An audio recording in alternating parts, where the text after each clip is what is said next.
Сюжет фильма «Дикарь» разворачивается вокруг семьи, взрослого сына и матери. Неожиданная новость заставляет молодого человека поспешно вернуться с севера, где он долгие годы работал вахтовым методом. Фильм снят на башкирском языке с национальным колоритом. Образом-символом по всему сюжету проходит музыкальный инструмент кубыс, который достается главному герою от отца. По задумке режиссера он олицетворяет утраченные семейные ценности, измену обещаниям, данным отцу и матери. Это история о том, как недосказанность может изменить судьбу и характер человека, и как, заработавшись, люди забывают об истинных ценностях жизни. Такие ситуации в наш век ускорения сплошь и рядом. Мы уже иногда не замечаем и не придаем им значения. Но если вникнуть, то в них лежит душевная трагедия, признается автор киноленты Фарзана Утарбаева. Подобные размышления и подтолкнули ее к написанию сценария своего первого фильма. О съемках же она всерьез задумалась после встречи с известным молодым режиссером из Башкортостана Айнуром Аскаровым.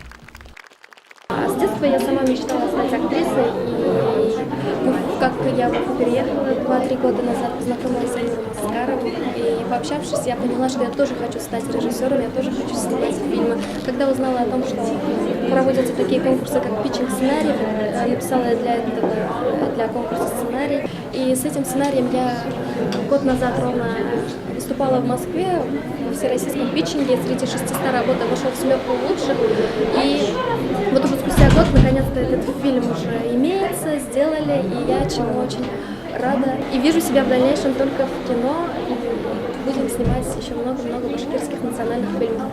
Как рассказывает девушка, ей очень повезло с командой в осуществлении своей мечты.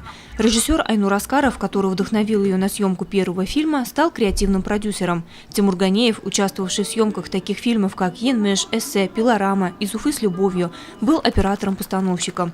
В фильме снимаются известные актеры Башкирского государственного академического театра имени Мажита Гафури, Республиканского национального молодежного театра имени Мустая Карима.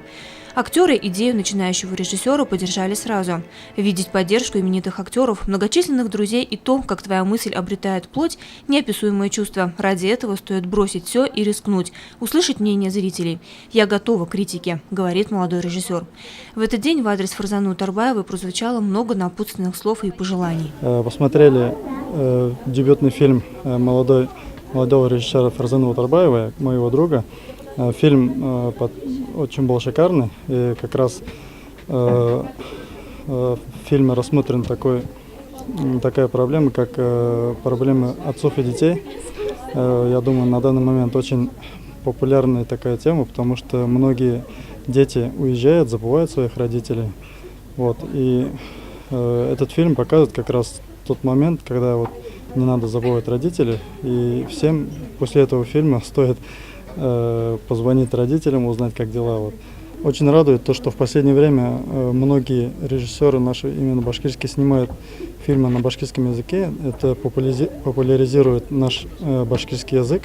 Фильм в дальнейшем ждет фестивальная жизнь, а пока его прокат состоялся в Челябинске в рамках фестиваля башкирского видео «Оскон» и в Сибае. 21 февраля ожидается официальный показ киноленты в столице республики во время второго фестиваля молодого кино Башкортостана. Лиана Кириллова, Гульхамитова, Радмир Сингулов, Любовь Карпова, телекомпания СТВ.